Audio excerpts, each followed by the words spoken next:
اعوذ باللہ من الشیطان الرجیم بسم اللہ الرحمن الرحیم۔ السلام علیکم ناظرین کرام، آپ کا میزبان سید مبشر عباس موسوی آپ کی خدمت میں پروگرام تربیت کے ساتھ حاضر ہے۔ ناظرین کرام، سلسلہ جاری ہے۔ سب سے پہلے تو آپ لوگ جہاں کہیں بھی ہیں انشاءاللہ امید کرتے ہیں خیریت و عافیت کے ساتھ ہوں گے۔ سلسلہ جاری ہے، تربیت کے حوالے سے گفتگو ہماری جاری تھی، جس طرح سے پچھلے پروگرام میں جوان، کیونکہ ترتیب سے ہم جا رہے ہیں، سب سے پہلے ہم نے اولاد کے حوالے سے گفتگو کی، نظام کے حوالے سے گفتگو کی، معاشرے کے حوالے سے گفتگو کی، اور اب جوان کے حوالے سے ہماری گفتگو جاری ہے۔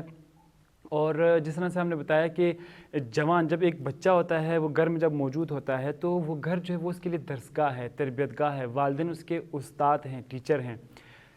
وہ چیز بچہ جو ہے وہ وہیں سب کچھ سیکھتا ہے۔ جب وہ معاشرے کے اندر جاتا ہے تو وہ جو ماحول اس کو گھر میں ملا ہوتا ہے وہ اسی حساب سے آگے چلتا رہتا ہے۔ اور پچھلے پروگرام میں ہم نے مراحل کے حوالے سے گفتگو کی، جو 3 مرحلے تھے 7 سال کے، اور جس طرح سے جوان پہلے مرحلے میں، اس کے بعد دوسرے مرحلے میں، پہلا مرحلہ دوسرے مرحلے کے لیے مقدمہ، اس حوالے سے گفتگو ہماری مولانا سے بہترین انداز سے کی، اور آج بھی اسی سلسلے کو ہم جاری رکھتے ہیں۔ ہمارے ساتھ موجود ہیں حجت الاسلام والمسلمین ڈاکٹر محمد علی فضل صاحب۔ السلام علیکم ورحمۃ اللہ۔ وعلیکم السلام ورحمۃ اللہ وبرکاتہ۔ بہت شکریہ سب سے پہلے تو آپ کا۔ جزاک اللہ خیر۔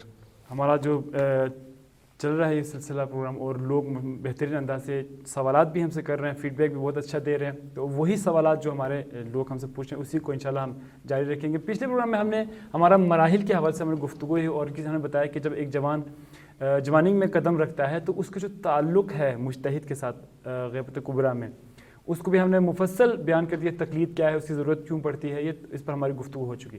اب جب وہ جوان مرحلے میں شامل ہوتا ہے تو جوانی کے جو مرحلہ ہے اس اصول ہیں، اس کے کون سے اصول ہیں جو ہمارے ناظرین کو آپ بتا دیجیے تاکہ ہمارے ناظرین اس اصول سے مستفید ہو سکیں اور اس سے کچھ سبق حاصل کر سکیں۔ اعوذ باللہ من الشیطان الرجیم، بسم اللہ الرحمن الرحیم، وبہ نستعین وہو خیر ناصر و معین۔ اپنے اس پروگرام کو اس دعا کے ساتھ شروع کرتے ہیں کہ پروردگار ہمیں ان تمام روایات پہ، ان تمام باتوں پر عمل کرنے کی توفیق عطا فرمائے، اور یہ جو خدا نے ہم لوگوں کو امین سمجھ کے اولاد عطا کی ہے، یہ جو خداوند عالم نے امانت دار سمجھ کے ہمیں زندگی عطا کی ہے، یہ جو پروردگار ہمیں سانسیں عطا کر رہا ہے، خداوند عالم بحق معصومین علیہ السلام ان تمام سانسوں کو اپنے قرب کا ذریعہ بنا دے۔ دیکھیں، بہت ہی ایک اہم موضوع ہے تربیت کے حوالے سے، ہمارے معاشرے کو اس کی ضرورت ہے، اور بہرحال جس قدر ممکن ہو سکا آیات و روایات کے حوالے سے ہم نے اپنے ناظرین کی خدمت میں پیش کرنے کی بہرحال کوشش کی ہے۔ لیکن ایک مرحلہ جہاں پر بھی ہم لوگ پہنچے ہیں، جوانی کا مرحلہ، یہ جوانی کا مرحلہ سب سے زیادہ اہم ہے۔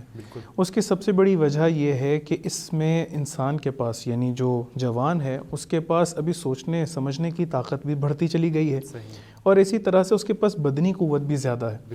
یعنی جس جگہ پر ہم جا کے کہتے ہیں کہ ایک انسان کو خداوند عالم نے چند ایسی صفات عطا کی ہیں کہ جن صفات کی وجہ سے خداوند عالم آخرت میں اس سے سوال کرے گا، ابھی اس کے پاس آہستہ آہستہ یہ صفات پوری ہونا شروع ہو گئیں۔ یعنی ایک بچہ ہے، وہ درست فکر نہیں کر سکتا۔ اگر ایک بچہ ہے، اس کے پاس اچھائی برائی کی تمیز نہیں ہے، ایک بچہ ہے، اس کو نہیں پتا کہ کیا شے یا کون سا عمل اس کے لیے فائدہ مند ہے، کون سا عمل فائدہ مند نہیں، اس کو یہ سمجھانا مشکل ہے کہ مقصد حیات کیا ہے۔ اس بچے کو یہ سمجھانا مشکل ہے کہ بھی خداوند عالم ایک ہے، اور تمہیں کس طرح سے اپنے خدا کی پرستش کرنی ہے تاکہ تم اس کا قرب حاصل کر سکو، تمہاری زندگی کا مقصد کیا ہے۔ لیکن اسی طرح سے جب آہستہ آہستہ بڑھتا چلا جاتا ہے، اس کا ذہن قوی ہوتا ہے، اس کے پاس عقل قوی تر ہوتی چلی جاتی ہے، اسی طرح سے بدنی طاقت بھی بڑھتی چلی جاتی ہے، یعنی اب بدن کے اندر بھی اس کی جو قدرت ہے وہ بڑھتی چلی جاتی۔ پس اگر کہا جائے علم اس کے پاس بڑھ گیا، دوسرا اختیار اس کے پاس آ گیا، اور تیسرا قدرت اس کے پاس آ گئی، کسی بھی عمل کو انجام دینے کی طاقت اس کے پاس آ گئی۔ بس جب یہ تمام چیزیں آ گئیں، اب پروردگار اس کو مکلف کرتا ہے۔ یعنی اب یہ اندازہ لگائیے خداوند عالم کتنا رحیم اور رحمان ہے، کتنا کریم ہے کہ جب تک ایک انسان اس مقام تک نہیں پہنچا تب تک خداوند عالم بھی اس کو مکلف نہیں کر رہا۔ اچھا، جب اس جگہ پر اب اس نے قدم رکھ دیا، اور نہایت اہم مرحلہ ہے کہ جہاں پر اس کے پاس سوچنے سمجھنے کی صلاحیت بھی بہتر سے بہتر ہوتی چلی گئی ہے، یہاں پر اس کی تربیت کیسے کی جائے، یہاں پر اس کو کس طرح سے لے کے چلا جائے۔ والدین کی ابھی جو محنت ہے وہ زیادہ بڑھتی چلی جائے گی۔ اگر ہم لوگ دیکھیں تو اس کے اندر بھی پرنسپل جو ہم نے پہلے مرحلے کے اندر ذکر کی، یعنی پہلے 7 سال کے اندر جو ذکر کی ہیں، بچہ تھا، بالکل جب بچہ تھا تو اس حوالے سے بھی یعنی 7 سال پہلے ہم لوگ اپنے ناظرین کے لیے بیان کر چکے ہیں کہ یہ 7 سال شمسی نہیں ہیں. یعنی ایسا نہیں ہے کہ 7 دفعہ اس زمین نے سورج کے گرد جو چکر لگایا ہے تو ہم وہ 7 سال سمجھتے ہوئے نہیں, یعنی ہم اس کے عقل کی رشد کی بات کر رہے ہیں. یعنی عموماً 7 سال میں بچہ اس حد تک پہنچ جاتا ہے. بس 7 سال یعنی دوسرے مرحلے میں جیسے ہی آتا ہے. اس کے اندر بھی پرنسپلز کہیں فرق نہیں ہے. یعنی ہم نے پہلے اس مرحلے کے اندر محبت کو ذکر کیا کہ محبت اور اس کا اظہار, یعنی اس کا اظہار کس طرح سے کرنا ہے. یعنی اس کا اظہار کیا آیا اسی مادی دنیا کی نعمتوں سے کرنا ہے, محبت کا اظہار اپنی زبان سے کرنا ہے, محبت کا اظہار اپنے عمل سے کرنا ہے, محبت کا اظہار کیسے کرنا ہے. یعنی بعض اوقات بعض والدین ذکر کر رہے تھے, ایک شخص نے مجھ سے پوچھا, کہتے ہیں کہ میرا بیٹا جب میرے پاس نہیں ہوتا تب ٹھیک طریقے سے کام کرتا ہے, لیکن جیسے ہی میں اس کے سامنے موجود ہوتا ہوں یا میں اس مقام پر موجود ہوتا ہوں جہاں پر وہ کوئی بھی عمل انجام دے رہا ہوتا ہے تو وہ عموماً غلط کر جاتا ہے. تو اس کی غلط کرنے کی وجہ کیا ہے؟ میں اس سے بہت محبت کرتا ہوں, میں اس کو بتاتا ہوں کہ کیا اچھا ہے کیا برا ہے. اچھا, میں نے ان سے ذکر کیا کہ آپ کے زیادہ بتانے کی وجہ سے وہ پریشان ہو جاتا ہے. یعنی آپ اپنی محبت میں اس کو زیادہ آگاہ کر رہے ہیں کسی بھی اچھائی اور برائی سے. آپ کا زیادہ ذکر کرنا بھی اس کے لیے باعث اسٹریس بن گیا. وہ خود بھی بچہ بھی جو ہے وہ خود یہ چاہ رہا ہوتا ہے کہ میں اچھے سے اچھا کروں, تو ظاہر جس کی وجہ سے اس میں کہیں اشتباہ کر جاتا ہے, اس میں کہیں غلط. بس محبت کا معیار ہر ایک کے لیے الگ ہے. اچھا, ہر مجتمع کے اندر, ہر سوسائٹی کے اندر محبت کا معیار الگ ہے. یعنی اگر ایک ایسی سوسائٹی ہے کہ جہاں پر آپ کوئی شے دے کر, بچے کو پینسل دے کر اسے محبت کا اظہار کرتے ہیں, لیکن بعض ایسی سوسائٹیز ہیں کہ نہیں, آپ کو اس کو بہتر ہدیہ دینا پڑتا ہے بس سوسائٹی کے اعتبار سے. لیکن ایک چیز جو ہر سوسائٹی میں کامن ہے وہ دل گرمی ہے, جس کو ہم لوگ فارسی میں کہتے ہیں نا دل گرمی. یعنی اپنے بچے کو اس طرح سے احساس کرانا کہ میں تمہارے بہت قریب ہوں, تم سے محبت کرتا ہوں. یہ جو احساس ہے یہ نہ کسی شے سے آئے گا. آپ اپنے بچے کو گاڑی دلا دیں, آپ اپنے بچے کو جو مرضی دلا دیں, آپ اپنے بچے کو جتنی بڑی مرضی گفٹ اور پریزنٹس وغیرہ دینا شروع کر دیں, اس کے لیے جتنی مرضی بڑی, اس کو جی ہاں جتنی مرضی بڑی اس کے لیے برتھ ڈے آپ سیلیبریٹ کریں, لیکن اس کے باوجود یعنی ممکن ہے کہ اس طرح سے وہ محبت کے اظہار کو لے نہ سکے. یہ بہرحال یہ ایک ایسا پرنسپل ہے کہ جو پہلے موجود تھا, لیکن اس کے اندر یقیناً تفاوت آنا شروع ہو گیا. یعنی چھوٹے بچے کو جس طرح سے محبت کا اظہار چاہیے ہے, ابھی اس کی محبت کا اظہار فرق ہوتا چلا جائے گا. دوسرا پرنسپل کہ جو بہت ہی زیادہ اہم ہے اور جس کے اوپر خاص توجہ کرنے کی ضرورت ہے, یہ بھی پہلے ہی جیسا ہے لیکن ابھی بہت زیادہ فرق کر جائے گا. یعنی جس طرح سے پہلے 7 سال کی عمر میں ہم نے کہا کہ ایک پرنسپل کہ جس کو ہم سیکیورٹی کہتے ہیں, یعنی امنیت, سیکیور محسوس کرنا. یہ جو سیکیور محسوس کرنا ہے یہ ایک ایسا پرنسپل ہے کہ جس کے تحت آپ بچے کی پرورش کرتے ہیں, تربیت کرتے ہیں. آپ غور کریں کہ جب پہلے 7 سال کا مرحلہ ہے, بچہ اس کی گود میں بیٹھنا پسند کرتا ہے کہ جہاں پر اس کو یقین ہو کہ اس کی گود میں مجھے کوئی نقصان نہیں پہنچائے گا. بالکل. یعنی اکثر بچے اپنی ماں کی گود میں بیٹھنا پسند کرتے ہیں. کیوں؟ چونکہ ماں اس کے لیے ہر ایک مشکل سے محافظ بن جائے گی, اس کے لیے ایک ایسا قلعہ بن جائے گی کہ جس کے نتیجے میں اس کے بچے کو کوئی نقصان نہیں پہنچا سکے گا. اچھا, اب یہ جو دوسرے 7 سال کا مرحلہ ہے کہ جہاں پر ایک انسان, ایک بچہ جوانی کے اندر قدم رکھا, اب اس کی سیکیورٹی جو ہے وہ ڈیفرنٹ ہو جائے گی. بالکل. اب اس کا احساس امنیت, اس کا سیکیور محسوس کرنا وہ فرق ہوتا چلا جائے گا. اب اس کو کون سی سیکیورٹی چاہیے؟ ابھی اس کو گھر میں سکون چاہیے, ابھی اس کو گھر میں اطمینان چاہیے, اب اس کو گھر میں پریشانی نہیں چاہیے. اب وہ ہر چیز کو واچ کر رہا ہے, اپنے ماں باپ کو واچ کر رہا ہے, دیکھ رہا ہے کہ کس طرح سے میرے والد میری والدہ سے بات کر رہے ہیں, میری والدہ کس طرح سے میرے والد سے بات کریں, یہ دونوں کس طرح سے میرے جد سے بات کر رہے ہیں, یعنی میرے دادا سے بات کر رہے ہیں, میری دادی سے بات کر رہے ہیں, میرے باقی بھائیوں سے بات کر رہے ہیں, بہنوں سے بات کر رہے ہیں, ہمسایوں سے بات کر رہے ہیں, میرے بابا کس طرح سے جو اتنے ان کے کولیگز ہیں آفس کے اندر ان سے کس طرح سے بات کر رہے ہیں, کسی جب دکان پہ جاتے ہیں تو کس طرح سے بات کر رہے ہیں. اب ان تمام چیزوں کو جب واچ کرنا شروع کرتا ہے, اس کے لیے سب سے اہم, اس چونکہ ابھی گود سے تو نکل آیا اپنی ماں کی, جب اپنی ماں کی گود سے نکل آیا اور سوسائٹی کے اندر اس نے پہلا قدم رکھا, باشعور ہو گیا, باعقل ہو گیا, اب ضروری یہ ہے کہ اس کی تربیت اس سیکیورٹی کے ساتھ کی جائے. گھر کی ناچاکی, گھر کی پریشانی, آپس کے اندر تلخ کلامی, آپس کے اندر لڑائی جھگڑا, آپس کے اندر پریشانی, آپس کی نوک جھوک اور آپس میں بلند آواز سے بات کرنا, اب اس بچے کے اوپر مختلف اثر رکھے گا. درست. جس طرح سے والد اس کے والدہ سے بات کریں گے جس طرح سے وہ اپنے بابا سے بات کرے گا، اب یہ سیکھنا شروع کر دے گا۔ میں ایک گھر گیا تو وہاں پر انہوں نے ایک مجھے بڑی خوبصورت بات بتا رہے تھے۔ ان کا جو بیٹا ہے جو بہرحال صاحب خانے ہیں، ان کا جو بیٹا ہے وہ روز جب بھی کام سے واپس آتا ہے تو اپنے والد کو دباتا ہے، تو اپنے والد کو دباتا ہے تو کہتے ہیں کہ جیسے ہی یہ اس کے اندر تھوڑی سی طاقت آئی، ان کا تقریباً پوتا ہوگا کوئی 8-9 سال کا، تو وہ 8-9 سال کا پوتا جب بھی اپنے دادا کو دیکھتا ہے تو جا کے ان کی ٹانگیں دبانا شروع کر دیتا ہے۔ جب اس کے والد کو اپنے والد کو دیکھتا ہے کہ وہ ذرا تھک گئے ہیں، ناراحت ہیں، یا پھر کسی بھی حوالے سے ان کے تھکاوٹ زیادہ ہے، تو اپنے والد کو جا کے، کسی نے سکھایا نہیں ہے اس کو، یہ برتاؤ بتا رہا ہے کہ کس طرح سے گھر کے ماحول نے اس کی تربیت کرنا شروع کر دی۔ اسی طرح سے کہتے ہیں کہ جب صبح کی نماز کے لیے اٹھا جائے تو بچے کو اٹھا دیا جائے، یہ اس کی تربیت، گھر میں سکون۔ لیکن کیا ہوتا ہے کہ گھر کی ناچاکی، گھر کی ٹینشنز، گھر کی پریشانی بچے کے اوپر اس ایج کے اندر اتنا سٹریس لے آتی ہے کہ وہ سٹریس کبھی بھی قابل سالو نہیں رہتا۔ جس قدر انسان مرضی کوشش کرتا رہے کہ کسی طرح سے اس کے ذہن سے وہ پریشانی کو نکال دے، چونکہ اس کا ذہن ابھی اتنا قوی ہو چکا ہے، اس طرح سے تحلیل کر رہا ہے کہ وہ اب اس کو نکال نہیں سکتے آپ، اس کے ذہن میں جو پکچر بن گئی ہے وہ نکل نہیں سکتی ہے۔ آپ غور کریے کہ جس گھر میں خدا نخواستہ ڈائیورس تک بات جاتی ہے، جس گھر میں بات طلاق تک جاتی ہے، اس گھر کا ماحول کس قدر افیکٹو ہوگا اس بچے کے اوپر، کس قدر پریشانی ہوگی اس بچے کے لیے ان تمام ماحول کو دیکھنے کے بعد کہ اب جس طرح سے اس کی پرورش ہوئی ہے ویسے ہی وہ سارے آگے اپنا عمل انجام دینا شروع کرے گا دوسروں سے۔ اب بعض اوقات دیکھتے ہیں کہ ایک بچے کو دیکھتے ہیں کہ وہ آرام سے بات کر ہی نہیں پا رہا، آپ اسے جتنی محبت کا اظہار کریں وہ آرام سے بات نہیں کر پاتا، ناراحت ہے۔ آپ سکولز کے اندر دیکھتے ہیں، آپ کالجز کے اندر دیکھتے ہیں کہ آپ ذرا سے اس کی کسی کی پینسل لے لی، کسی کا بال پوائنٹ لے لیا تو وہ لڑ پڑا۔ بالکل ایسے۔ لیکن آپ دوسرے کسی بچے کے لیتے ہیں تو وہ مسکرا دیتا ہے کہ استعمال کر کے مجھے واپس کر دینا۔ صحیح بات ہے، بالکل ایسے۔ یہ جو دونوں بیہیویئرز بنے ہیں، یہ جو دونوں طرز عمل بنا ہے، کیسے بنا؟ یقیناً ان کے پیچھے گھر کا اثر ہے۔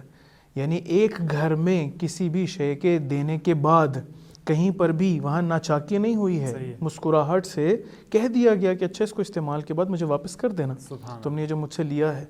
خداوند عالم بھی ہم سے ایسے ہی چاہتا ہے۔ اگر ایک گھر کے اندر ناچاکی ہے کہ جو طلاق تک بات پہنچ جائے، جو ڈائیورس تک بات پہنچ جائے، اتنی شدید ناچاکی ہوتی چلی جائے کہ جہاں پر جدائی ہونا شروع ہو جائے، کس طرح سے بچے کی تربیت ہو سکے گی، کس طرح سے ممکن ہے؟ طلاق کی آپ بات کر رہے ہیں کیونکہ جوان کے لیے بہت زیادہ اہمیت ہے ازدواج، جس طرح ہم نے پچھلے پروگرامز میں بھی ہم نے ازدواج کے حوالے سے گفتگو کی کہ ایک جوان کو ازدواج کرنا بہت ضروری ہے، لیکن جب وہ اپنی زندگی کر رہا ہوتا ہے، جی ناچاکیاں جو اپنے اس نے ماحول میں جو گھر میں اس نے دیکھا ہے اسی چیز کو ہم نے بتایا کہ اڈاپٹ کر لیتا ہے۔ اب یہ تو طلاق تک بات آ جاتی ہے، اس کے عوامل کیا ہیں، کیا وجہ ہے کہ بات طلاق تک پہنچتی ہے؟ دیکھیں اس کے بہت سارے فیکٹرز ہو سکتے ہیں، بہت سارے عوامل ہو سکتے ہیں، لیکن اگر ہم لوگ چند فیکٹرز کو مثال کے طور پہ جمع کرنا چاہیں، یا پھر جو مربی حضرات ہیں جنہوں نے جو سوسائٹی میں رہتے ہیں، سوشل سائنسز جنہوں نے پڑھی ہے، جنہوں نے اس کو کیس اسٹڈی بنایا ہے اور بہت سارے فیکٹرز کو جمع کیا ہے، ان میں سے بعض جو امپورٹنٹ فیکٹرز ہیں ان کو جب ذکر کرتے ہیں تو ہم بہرحال ان میں سے کچھ کو ذکر کرنے کی یہاں پر کوشش کرتے ہیں۔ ان میں سے جو پہلا ہے وہ اکنامیکل سچویشن، اس گھر کی اکنامیکل اور اقتصادی صورتحال۔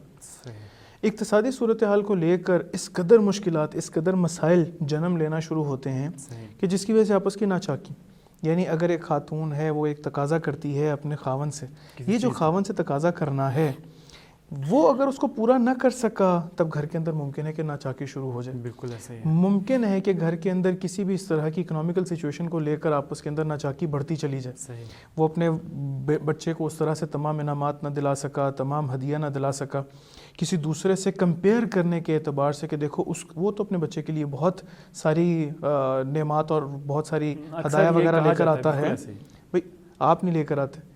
یہ تقاضا اور اس کے بالکل ہی اگینسٹ جو اکنامیکل سچویشن ہے اس گھر کی، یہ مشکلات ایجاد کرنا شروع کرتی ہے، یہاں تک کہ بات کہاں سے کہاں تک پہنچ جاتی ہے۔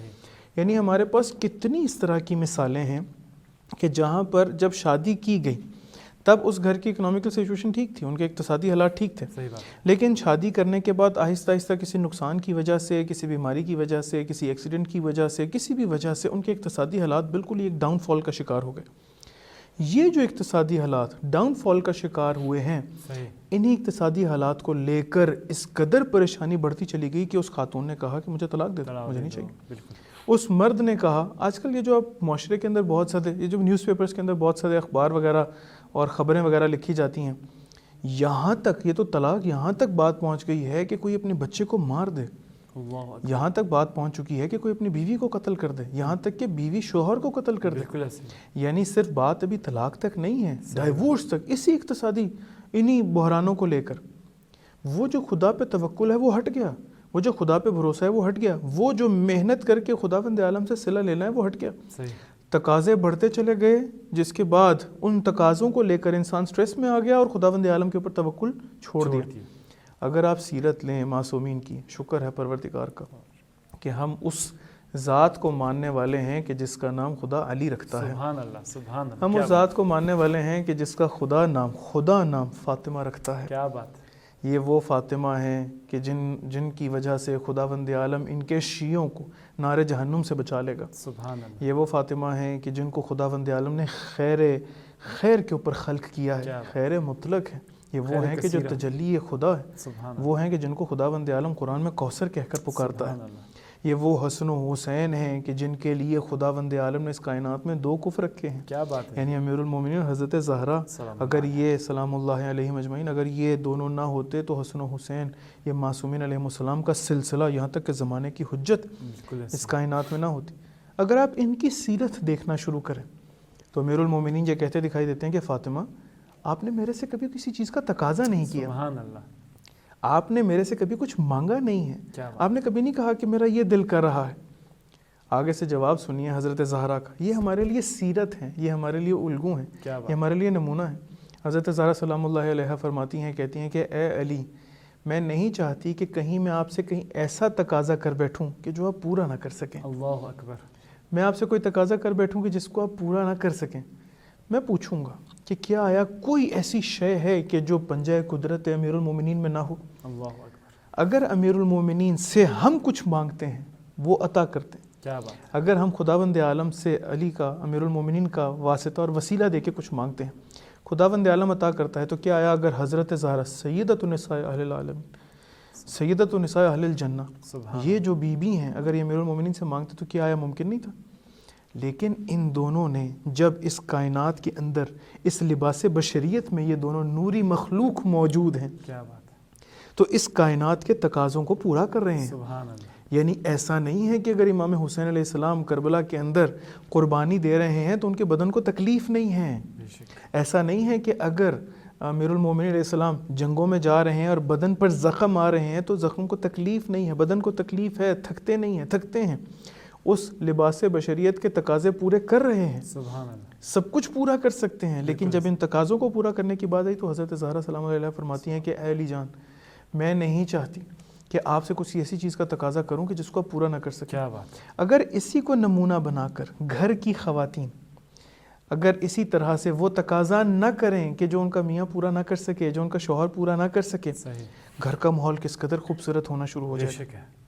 اسی طرح سے اگر آپ کسی خاوند کو دیکھتے ہیں، خاوند کوئی ایسا تقاضا نہ کرے کہ جس کی وجہ سے اس کی بیوی پریشان ہونا شروع ہو جائے۔ بالکل ایسے ہی۔ یعنی امیر المومنین علیہ السلام جب شادی ہوئی ہے تو امیر المومنین علیہ السلام نے حضرت فاطمہ الزہرا سلام اللہ علیہ سے فرمایا کہ دیکھو، ہم اپنے کاموں کو تقسیم کرتے ہیں۔ کیا بات! دیکھو، باہر کے جتنے کام ہیں وہ میں انجام دوں گا، گھر کے جتنے کام ہیں اس کے اندر آپ کی مدد کروں گا۔ سبحان اللہ، سبحان اس کو آپ انجام دیں اور اس کے اندر میں آپ کی مدد کروں گا۔ تو کیا آیا امیر المومنین علیہ السلام گھر کے کاموں کے اندر حضرت زہرا کی مدد نہیں فرماتے تھے؟ کیا آیا یہ ساری سیرت ہمارے علماء کے اندر موجود نہیں ہے؟ کیا آیا ہمارے مراجع خود امام خمینی کے بارے میں اس طرح سے ہے کہ کس طرح وہ اپنے گھر کے کاموں کے اندر اپنی بیوی کا ہاتھ بٹایا کرتے تھے؟ بالکل ایسے ہی۔ آیت اللہ طباطبائی، علامہ طباطبائی صاحب تفسیر المیزان سبحان اللہ، فرماتے ہیں کہ اگر میری بیوی میرے ساتھ نہ ہوتی میں تفسیر میزان لکھ نہ پاتا۔ بالکل ایسے ہی۔ یہ کیا ہے؟ یہ کیسا گھر ہے؟ یہ وہی گھر ہے کہ جس نے اپنے گھر کو ان تقاضوں کے مطابق چلایا ہے کہ جو معصومین علیہ السلام کے گھر ہے۔ کیا بات! کہا کہ کیا کرتی ہیں؟ یعنی کہتی ہیں کہ جس طرح سے اس نے گھر کو پرسکون رکھا تھا، اس سکون میں جس طرح سے میں مطالعہ کر سکتا تھا، میں نے اس کے اندر مطالعہ کیا ہے، اس نے میرا خیال رکھا ہے۔ اگر یہ اس گھر کو پرسکون نہ کرتی میں تفسیر میزان نہ لکھ پاتا۔ میں اتنی بڑی گراں قدر خداوند عالم کے کلام کی تفسیر نہ کر پاتا, کیا بات, میں معصومین علیہ السلام سے کی روایات سے یہ سب استفادہ نہ کر پاتا. سبحان اللہ. ہماری سیرت ایسی ہے کہ جہاں پر انسان سیرت بناتا ہے, نمونہ بناتا ہے, نمونہ عمل بناتا ہے معصومین علیہ السلام کے گھرانے کو. درست. بس پہلی وجہ جو طلاق کی عموماً دی جاتی ہے وہ اقتصادی حالات. بالکل ایسے.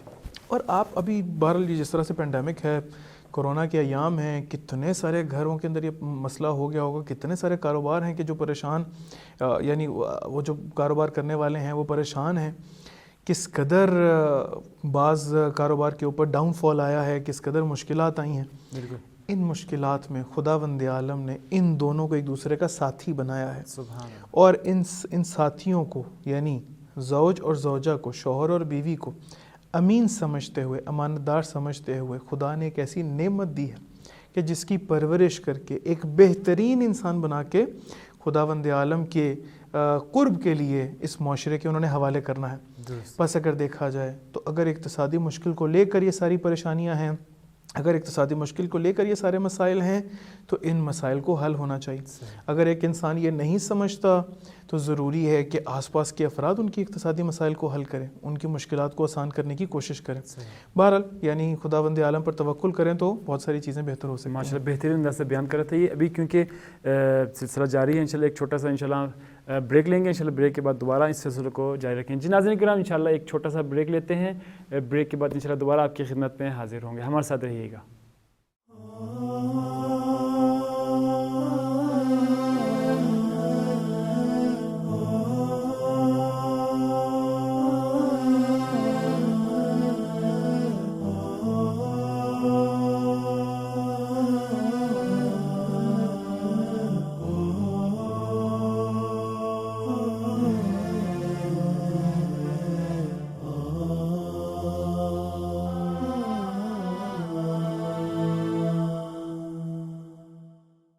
ویلکم بیک ناظرین کرام. بہترین انداز سے مولانا صاحب بیان کر رہے ہیں, وہ عوامل بیان کر رہے ہیں جس سے گھر کے اندر جو مشکلات ہیں, اور جوان کی جو مشکلات ہیں اس کے حل کے حوالے سے گفتگو کر رہے ہیں. تو ماشاءاللہ آپ نے بہترین انداز سے بیان کیا, وہ مراحل بیان کیا. اس کے بعد طلاق کے حوالے سے آپ نے کہا کہ مختلف اس کے عوامل تھے. پہلے آپ نے کہا اقتصاد ہے, اس کے علاوہ بھی کچھ عوامل ہیں جس کی وجہ سے ناچاکی ہوتی ہے, طلاق ہوتی ہے.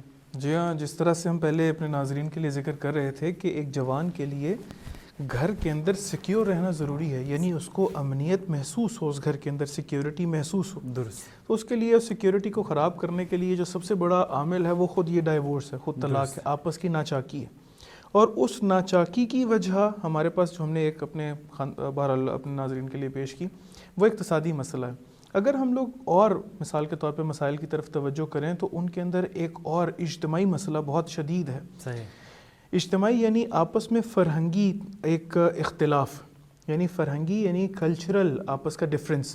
چونکہ ہمارے بہت سارے ناظرین باہر یورپ میں ہیں, امریکہ میں ہیں, تو جو یورپ اور امریکہ میں رہنے والے ناظرین ہیں وہاں پر پوری دنیا سے لوگ گئے ہیں, وہاں سے بنگلہ دیش سے, انڈیا سے, پاکستان سے, اس کے علاوہ اور پوری دنیا سے افراد وہاں پر موجود ہیں جو اپنے لوگ جو ہیں, بالکل جو وہاں کے اپنے افراد بھی, وہاں کے جو بہرحال مومنین ہیں یقیناً جو موجود ہیں, جو ان کی صحبت میں ہیں سارے. صحیح. تو اگر دیکھا جائے تو مختلف کلچر سے ہیں. تو ایک اور جو وجہ بیان کی جاتی ہے کہ یہ جو کلچرل ڈیفرنس ہے یہ بھی ایک بہت بڑی وجہ بنتی ہے. یعنی آپ غور کریے کہ بعض اتنی باتوں کے اوپر ناچاکی ہے کہ میں ہمیشہ اپنی بیوی سے کہتا ہوں کہ میرے کھانے کے اندر اتنا نمک نہ ڈالو, لیکن اس کا کلچرل اس طرح کا سسٹم ہے کہ جس کی وجہ سے وہ مرچوں سے باز نہیں آتی ہے. صحیح.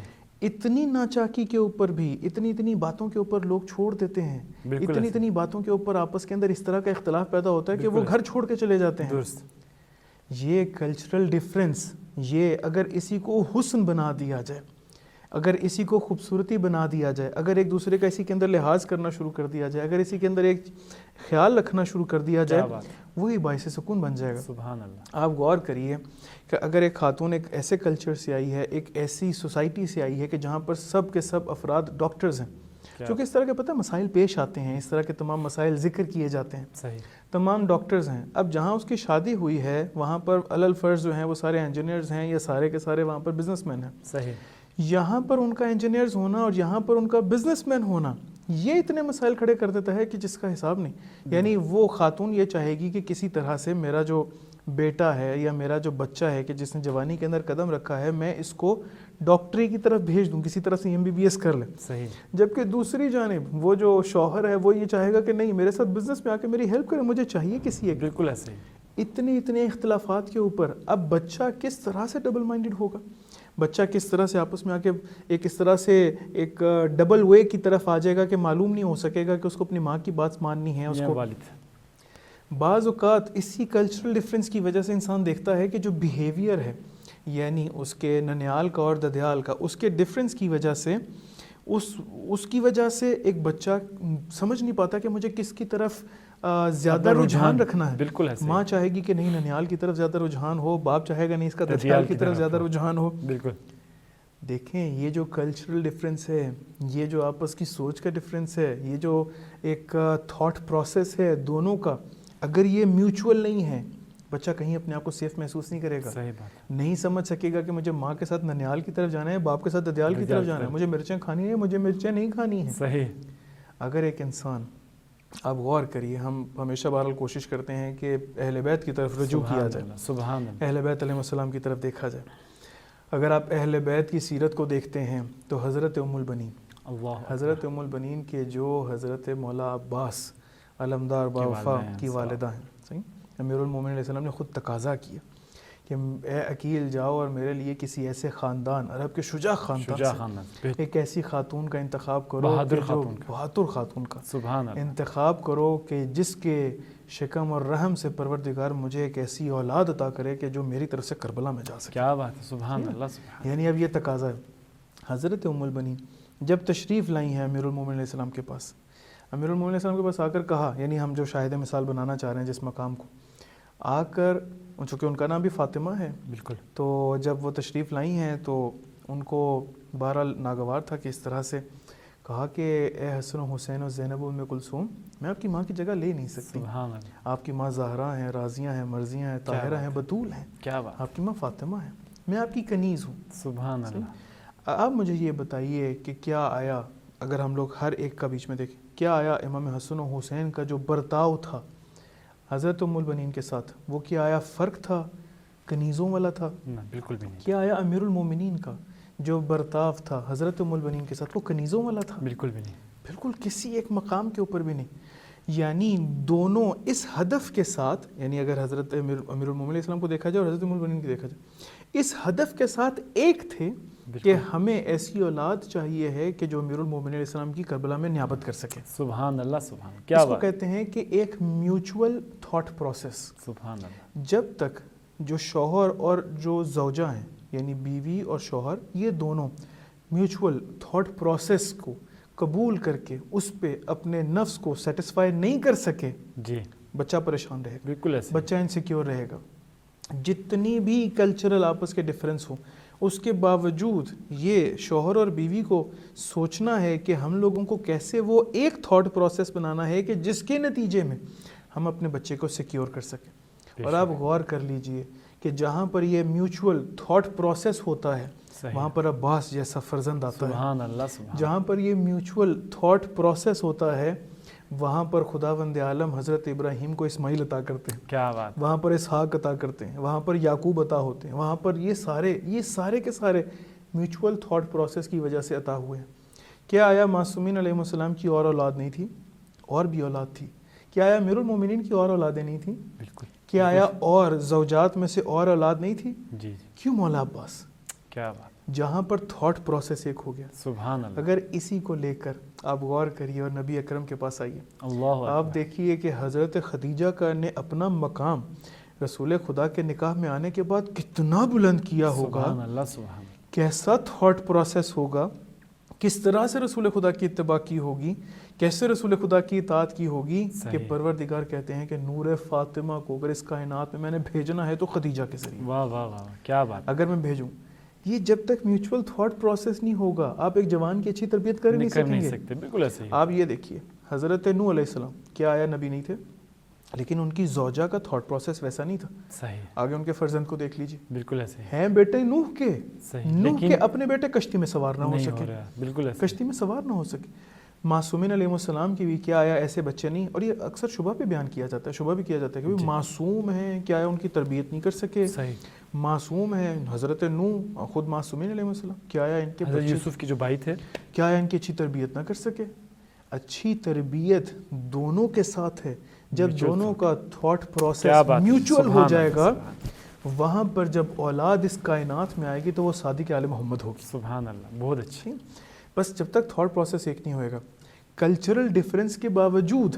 اب آپ یہ دیکھیے امام زمانہ جل اللہ تعالیٰ فرجہ شریف کی جو والدہ ہے وہ خود روم سے کس طرح سے اپنے تھاٹ پروسیس کو بلند کرتی ہیں، اپنے مقام کو بلند کرتی ہیں کہ وہیں پر ان کا انتخاب ہوتا ہے، اور انتخاب ایسا ہوتا ہے کہ یہ وہ ذات ہیں کہ جن کے ذریعے سے اس کائنات کو خداوند عالم آخری حجت عطا کرے گا. کیا بات ہے، کیا بات ہے. یعنی کلچرل ڈیفرنس اگر دیکھا جائے، یہ عرب ہیں، وہ کہاں پر روم میں ہے، یعنی کہاں پر کلچرل ڈیفرنس. معصومین علیہ السلام کو محصور کیا گیا ہے، وہ وہاں کے مثلا بادشاہ کی بیٹی ہیں اور وہاں پر اس نے بہت ناز و نعم کے ساتھ زندگی گزاری انہوں نے. بالکل ایسا ہی. لیکن اس کے باوجود کہیں پر غالب نہ آ سکا. جب غالب نہ آ سکا تو خداوند عالم کس طرح سے انتخاب کرنا شروع کرتا ہے. واہ واہ واہ. بے نہیں اسی طرح سے ہم اپنے ناظرین کے لیے بھی اور اپنے آئندہ آنے والی نسلوں کے لیے اپنے تھاٹ پروسیس کو میوچول کریں. اس تھاٹ پروسیس کو کلچرل ڈیفرنس کے ذریعے سے اس مقام تک نہ لے جائیے. اتنی چھوٹی چھوٹی باتوں کے اوپر آپس میں اختلاف مت کریے کہ جہاں پر طلاق تک نوبت آ جائے. صحیح. گھر کا ماحول خراب ہو جائے. آپس میں اکنامیکل سچویشن کو مل کر ہینڈل کریے. صحیح. آپس میں اگر کوئی پریشانی ہے، کوئی لغزش ہے، تو اس کو مل کر ہینڈل کرنے کی کوشش کریے کہ دونوں آپ ایک کشتی کے سوار ہیں. اگر کشتی کے اندر کوئی ایک سوار بھی کسی میں لڑائی کی وجہ سے اس کشتی کے اندر سوراخ کرنا شروع کر دے، نقصان کس کا ہے؟ تمام کشتی والوں کا نقصان ہے. بیٹھے ہیں کشتی، یعنی اس کشتی کے اندر جتنے سوار ہیں سب کے سب ڈوبیں گے. سوراخ ایک نے کیا. لیکن اگر سب مل کر اس کو منع کریں، اس کو سمجھانا شروع کریں کہ دیکھو سوراخ کرو گے تو تم تو ڈوبو گے، ہمیں بھی ساتھ لے کر ڈوبو گے. بالکل ایسے. دیکھو سوراخ مت کرو، اگر سوراخ کرو گے تو ڈوب جاؤ گے. بس ہمارے پاس اور بھی بہت سارے فیکٹرز ہو سکتے ہیں. مثال کے طور پہ اس کے اندر ایک اور خود نفسیاتی ایک فیکٹر ہے، ایک عامل ہے. صحیح. مثال کے طور پہ اگر دیکھا جائے تو بعض گھروں کے اندر کہا جاتا ہے کہ وہ مرد بہت زیادہ غصہ کرتا ہے. صحیح. بہت زیادہ. وہ یہ نہیں دیکھتے ہیں کہ یہ غصہ کر کیوں رہا ہے، یہ دیکھتے ہیں کہ غصہ کر رہا ہے. بالکل ایسے. عموماً اس طرح سے کہا بھی جاتا ہے نا، کہتے ہیں آپ ڈاکٹر کے پاس جاتے ہیں تو وہ یہ آپ کو نہیں بتاتا کہ آپ کو بخار ہے، وہ یہ بتاتا ہے کہ بخار ہے کیوں. جب بخار کی وجہ معلوم ہونا ہوگی، اس کو جب بندہ صحیح کرے گا، ان روٹس کو ٹھیک کرے گا، بخار خود بخود ٹھیک ہوتا چلا جائے گا. بالکل ایسے. آپ یہ دیکھیے کہ گھر میں اگر کوئی غصہ کر رہا ہے تو کر کیوں رہا ہے؟ وہ کہتے ہیں اس کو سائیکولوجیکل پرابلم ہے، اس کو نفسیاتی پرابلم ہے، اس کو یہ پریشانی ہے، اس کو ایسا ہے. وہ پریشانی اگر اس روٹ کے اوپر جا کر انسان اپنے آپ کو درست کرنا شروع کر دے، سارے امور درست ہونا شروع ہو جائیں گے. درست. کہ جس طرح سے معصومین علیہ السلام نے کیا ہے. صحیح بات. یعنی آپ یہ دیکھیے کہ بعض گھروں کے اندر اس بات پر خاتون ناراض ہوتی ہے، اور عموماً بہرحال جن کے شوہر بہت زیادہ سفر پہ جاتے ہیں ان کے اندر تو یہ ایک خاصا مسئلہ بھی ہے کہ بھئی یہ وقت نہیں دیتا گھر کو اور فلاں نہیں، ایسا نہیں ہے. یہ جو وقت نہ دینا ہے، اور عموماً یہاں پر یہ بھی کہا جاتا ہے کہ فلاں کے میاں کو دیکھیں وہ اپنے بیوی بچوں کو کتنا وقت دیتا. بالکل ایسے. کمپیریزن کرتے ہی جو ہے نا اپنے آپ کو فوراً ہی ہلکا محسوس کیا، سبکی محسوس کی، اور اس کے اوپر غصہ ہونا شروع ہو گیا. صحیح. اس کے اوپر نالا ہونا شروع ہو گیا، اس کے اوپر پریشانی شروع ہو گئی. آپ معصومین علیہ السلام کو دیکھیے، آپ ایسے افراد کو دیکھیے، ایسی ہستیوں کو دیکھیے کہ جہاں پر گھر میں سکون رہا اور خداوند عالم نے کیسی اولاد عطا کی. آپ یہ امیر المومنین علیہ السلام کیا آیا جنگوں پہ نہیں جاتے تھے، جنگوں پہ تشریف لے جاتے تھے، سفر پہ نہیں جاتے تھے، سفر پہ تشریف لے جاتے. کسی ایک مقام پر کہیں پر ملتا ہے کہ حضرت زہرا نے تقاضا کیا کہ یہ آپ وقت نہیں دے رہے، آپ کیوں جا رہے ہیں، اتنی دنوں کے لیے کیوں جا رہے ہیں؟ کہیں پر ایسا ملتا نہیں. کیوں؟ چونکہ جانتی ہیں کہ یہ ان کی ڈیوٹی ہے، ان کا وظیفہ ہے، ان کی مسئولیت ہے. درست. جب رسول خدا 40 دن کے لیے غار حرا میں گئے، ہمیں روایات میں ملتا ہے کہ پیچھے سے امیر المومنین حضرت خدیجہ سلام اللہ علیہم یہ جایا کرتے تھے ان کو کھانا دینے کے لیے. درست. حضرت خدیجہ کی زبان سے کبھی کسی روایت کے اندر یہ ذکر ہوا ہو کہ انہوں نے رسول خدا سے کہا ہو کہ ہمیں مجھے چھوڑ کے وہاں پر 40 دن کے لیے غار حرا میں کیا کر رہے ہیں؟ صحیح. کبھی نہیں. کیوں چلے گئے؟ معلوم ہے کہ ان کی ڈیوٹی کیا ہے، ان کا وظیفہ کیا ہے، مقصد کیا ہے. بے مقصد ہو تو غلط ہے، بے مقصد تو نہیں کرنا چاہیے. ایک بے مقصد ایسے چھوڑ کر چلے جائیں، جس طرح سے عموماً ہمارے معاشرے کے اندر بھی موجود ہے کہ بے مقصد دوستوں کے ساتھ جا کے بیٹھے ہیں، درست، بے مقصد دوستوں کے ساتھ جا کر جو ہے نا وقت ضائع کریں، ایسا نہیں. صحیح، جہاں پر مقصد کے ساتھ اپنی ذمہ داری کی انجام دہی کے لیے ایک انسان سفر کے لیے جاتا ہے، وہاں پر اگر اس طرح سے سمجھنا شروع کر دیں، گھر کا ماحول ٹھیک ہونا شروع ہو جائے. درست، نہیں سمجھیں گے، بات یہاں تک پہنچی ہے، ایسا نہیں پہنچی، بات یہاں تک پہنچی ہے کہ کہا ہمیں الگ کر دو، ہمیں چھوڑ دو، ہمیں تمہاری ضرورت نہیں. ان تمام امور کا بچے پہ کتنا اثر پڑتا ہے انسان تصور نہیں کر سکتا. بچہ کس طرح سے ڈبل مائنڈڈ ہو سکتا ہے انسان تصور نہیں کر سکتا. بس اگر ایک انسان یہ چاہتا ہے کہ کسی طرح سے اپنی اولاد کی اچھی تربیت کر دے، اس کا پرنسپل یہ ہے کہ آپس کے اندر ایک میوچول انڈرسٹینڈنگ کے ساتھ، ایک بہترین ہدف کے ساتھ سبحان اس بچے کو سیکیور محسوس کروائیں گھر میں. صحیح، جب اس کے اندر یہ احساس پیدا ہو جائے گا، یہی احساس وہ کسی کے لیے بھی انجام دینے کی قابل ہو جائے گا. کیا بات، اگر آپ اس کو سیکیور محسوس نہیں کرائیں گے، اگر آپ اس کے لیے اس امنیت کو انجام نہیں دیں گے، جی، وہاں سے پریشانی شروع ہو بالکل جائے گی. بالکل، بہت بہترین انداز. اب کیونکہ آپ نے عوامل مختلف آپ نے بتا دی، اب اس کا طریقہ کار کیا ہے؟ اس کو روکنے کے لیے ہمیں کیا کرنا چاہیے کہ ہم اس جو گھر میں جو پیچیدگیاں ہیں، مشکلات ہیں، اس کو ہم کیسے، جب ظاہر بات ہے اتنے مشکلات آ جاتے ہیں کہ آخر میں نوبت طلاق تک آ جاتی ہے، اب کیا کریں؟ کون سا ایسا طریقہ کار ہے کہ اس طلاق کو روکا جا سکے؟ دیکھیں، اس کے لیے جو سب سے زیادہ اہم ہے، بہت زیادہ اہم، وہ یہ ہے کہ انسان خدا پہ بھروسہ کرے. سبحان اللہ، جتنے عوامل ہیں، جتنے فیکٹرز ہیں، جتنے بھی یہ پریشانیاں ہیں، یہ ساری کی ساری وقتی ہیں. درست، یعنی خداوند عالم اپنے بندے کو آزما رہا ہے، سبحان اللہ، یا دوسری صورت میں اس کے اپنے فیصلے، اپنے ڈیسیجنز ہیں. بالکل ایسے، یہ جو اس کے ڈیسیجنز ہیں، اس نے خود فیصلہ کیا ہے، اس فیصلے کے نتیجے میں اس کو معلوم ہے. یعنی اگر ایک انسان انگلی آگے کرے آگ کے، اور آگ کے اندر اس کی انگلی جل جائے، صحیح، اب آپ یہ سوال اس سے کریں کہ یہ کب ٹھیک ہوگا، یہ کیسے ٹھیک ہوگا. آپ یہ کہہ سکتے ہیں کہ پہلے تو آپ یہ کہیں گے یار تمہیں تو انگلی آگ کے آگے کرنی نہیں چاہیے تھی، اگر تمہارا ہاتھ جل جاتا. صحیح بات، اب اگر جل گیا ہے تو تھوڑا سا صبر کرو، ٹھیک ہو جائے گی. اگر آپ اس کو کہیں گے کہ اتنا زیادہ جل گیا ہے، یہ ہو گیا ہے، وہ ہو گیا، وہ اپنی انگلی کو چھوڑ کے پورے بدن کے اندر اس کی درد کو محسوس کرے گا. بالکل ایسے، ممکن ہے انسان سے بعض اوقات، معصوم نہیں ہے، ممکن ہے انسان سے بعض اوقات غلط فیصلے ہو جائیں، اس کی انگلی جل جائے، اس آگ کے قریب ہونے کی وجہ سے پریشان ہو جائے، کسی تیز دھار چیز کے قریب ہونے کی وجہ سے انگلی جل جائے، وہ کٹ جائے، خون نکل آئے، تکلیف ہونی شروع ہو جائے، سب کچھ ہو جائے. لیکن اب اس کو یہ بتایا جائے گا کہ ہاں اب کچھ تم تھوڑا سا صبر کرو یہاں تک کہ سب کچھ ٹھیک ہو جائے. صحیح، اور وہ جو انسان کو صبر کی تلقین ہے، وہ خدا پہ بھروسے کے ساتھ. صحیح، پروردگار ہے کہ جو بگڑیوں کو بنانے والا ہے. بے شک، پروردگار ہے کہ جو انسان کو کسی بھی ظلمتوں سے، تاریکیوں سے نکال کر نور کی وادی میں لا کر کھڑا کرنے والا ہے. بے شک، اور اس کے لیے جو خداوند عالم نے وسیلے قرار دیے ہیں، وہ کوئی اور نہیں، اہل بیت ہیں. فخر کریں، اپنی ذات پہ فخر کرنا چاہیے انسان کو. واقعی جو وہ دیکھ رہے ہیں ناظرین ہیں، وہ اگر اس چیز کی طرف تھوڑا سا متوجہ ہوں کہ ہمیں خداوند عالم نے اس گھرانے کے ساتھ منسلک کیا ہے جو مشکل کشا ہے. سبحان اللہ، ہمیں خدا نے اس گھرانے کے ساتھ منسوب کیا ہے، اس کا نام لیوا بنایا ہے اس کائنات میں، تھوڑی سی زندگی میں ایسے گھرانے کے ساتھ متصل کر دیا ہے سبحان اللہ، کہ جس کی وساطت سے، جس کے وسیلے سے پروردگار اس کائنات کو فیض عطا کرتا ہے، رزق عطا کرتا ہے. کیا بات ہے.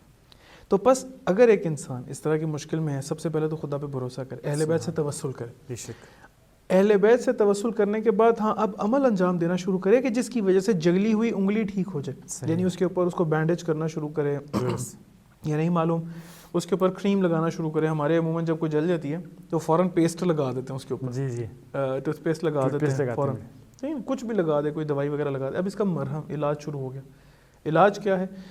آپس کے اندر درست نہیں کر سکے، کمیونیکیٹ نہیں کر پا رہے. درست، ابھی کیا ہے کہ آپ باہر جو بزرگ ہیں وہ وساطت کریں، وہ آئیں اور ان دونوں کے درمیان جو اختلاف ہے اس کو دور کرنا شروع کریں. کوشش کریں. دیکھیں کہ اگر اقتصادی ہے، اگر اکنامیکل پرابلم ہے، گھر کے بڑے مل کر اس اقتصادی مسئلے کو حل کرنے کی کوشش کریں، ان کی اس پریشانی سے نکالنے کی کوشش کریں. اگر ان کے درمیان کسی اور قسم کا اختلاف ہے، جو پریشانی ہے، اس کو دور کرنے کی کوشش کریں. اگر کسی اور قسم کا اختلاف ہے، مثال کے طور پہ کلچرل ہے یا کوئی ہے، تو ان کو اہل بیت علیہ السلام کی مثال کے ذریعے سے قریب کرنے کی کوشش کریں. لیکن سب سے امپورٹنٹ جو اس کا حل ہے وہ یہ کہ دونوں میاں بیوی، چونکہ دونوں افراد ہیں کہ جنہوں نے نقصان دیکھنا ہے. صحیح بات. یہ دونوں افراد ہیں کہ جن کے اولاد نے یہ نقصان دیکھنا ہے. بالکل ایسے. ہاں، یہ دونوں ایک ایسے مقام پر آ جائیں کہ جہاں پر اپنی اولاد کی وجہ سے اس طرح سے آپس میں کوآپریٹ کریں، ان تمام فیکٹرز کو دور کر دیں کہ جس کے نتیجے میں ان کی اولاد کا مستقبل بچ جائے. صحیح. چونکہ ابھی وہ اکیلے نہیں ہیں، ابھی یہ نقصان صرف ان کا نہیں ہے، سوسائٹی کا ہے. بالکل. ابھی نقصان صرف ان کا نہیں ہے، یہ خاندان کا ہے. اگر صرف نقصان ان کا نہیں ہے، اولاد کا ہے. بالکل. بہت سارے ملٹی ڈائمینشنل قسم کے ان کے پاس جو ہے نا یہ سارے نقصانات ہیں. بالکل. ان تمام نقصانات کو کسی طریقے سے روکنے کے لیے خود سے کوشش کریں کہ کس طرح سے وہ اپنے آپ کو اس مقام تک لے کر آ سکیں کہ جہاں پر وہ ان تمام اختلافات کو دور کر سکیں. لیکن سب سے اہم وہی ہے، توسل کریں اہل بیت سے. سب سے اہم اپنی اکنامیکل سچویشن کے حل کے لیے توسل کریں خداوند عالم سے. اپنے گھر کی تمام مشکلات کے لیے توسل کریں پروردگار سے. ان تمام مشکلات کو حل کرنے کے لیے اس کی روٹس کی طرف متوجہ ہوں اور خداوند عالم سے دعا کریں اور اس کے اوپر بعد میں عمل کرنا شروع کریں کہ خداوند عالم ان سب کو انشاءاللہ تعالی حل کرنا شروع کر دے گا. لیکن یہاں پر سوسائٹی کے جتنے افراد ہیں، چونکہ سوسائٹی کا نقصان ہے، ان کو دور نہیں رہنا چاہیے. ان کے مسئلے کے اختلاف کے حل کے لیے جس حد تک ممکن ہو سکے ان کے ساتھ تعاون کرنا چاہیے. ان کے لیے اگر سائیکولوجیکل پرابلم ہے اس کو حل کرنا چاہیے. اکنامیکل پرابلم ہے حل کرنا چاہیے. کلچرل پرابلم ہے ان کو حل کرنا چاہیے. حل کرنے کے بعد نتیجتاً ان کو بھی حل کرنے کے بعد نتیجتاً ایک ایسی اولاد کی پرورش کرنی ہے سبحان اللہ کہ جو اہل بیت کی محبت میں پرورش کرنے کے بعد سوسائٹی کو ایک ایسا فرد دے کہ جو زمانے کے امام کا سچا انتظار کر سکے. کیا بات. یعنی وہ اگر ایک انجینئر ہے لیکن منتظر ہے امام کا، وہ ایک ڈاکٹر ہے منتظر ہے امام کا، وہ اگر سائنٹسٹ ہے تو منتظر ہے امام کا، وہ اگر ایک کاروباری شخص ہے تو منتظر ہے امام کا، یعنی تاجر ہے تو منتظر ہے امام کا. کیا بات.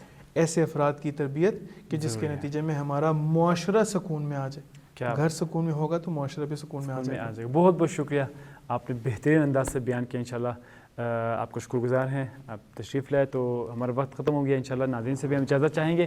بہترین انداز سے مولانا صاحب نے بیان کیا. اور دیکھیں ناظرین کرام، واقعاً اگر آج جو ہماری گفتگو ہے اس کا اگر ہم نتیجہ دیکھتے ہیں تو ہمیں اہل بیت علیہ السلام سے واسطہ رکھنا چاہیے، ان سے دعا کرنی چاہیے. بہت جتنی بھی مرضی مشکلات اگر کسی خاندان کے اوپر آتا ہے، کسی فرد کے اوپر آتا ہے، تو یہ امتحان ہے خداوند متعال کی طرف سے. اور آخر میں یہی دعا کرتے ہیں انشاءاللہ خداوند متعال آپ سب کو تمام امتحانات میں جو آپ کی مشکلات ہیں ان کا حل فرمائے. انشاءاللہ دوبارہ آپ کی خدمت میں حاضر ہوں گے. اس وقت کے لیے اپنے میزبان مبشر موسوی کو اجازت دیجیے گا. السلام علیکم ورحمۃ اللہ وبرکاتہ.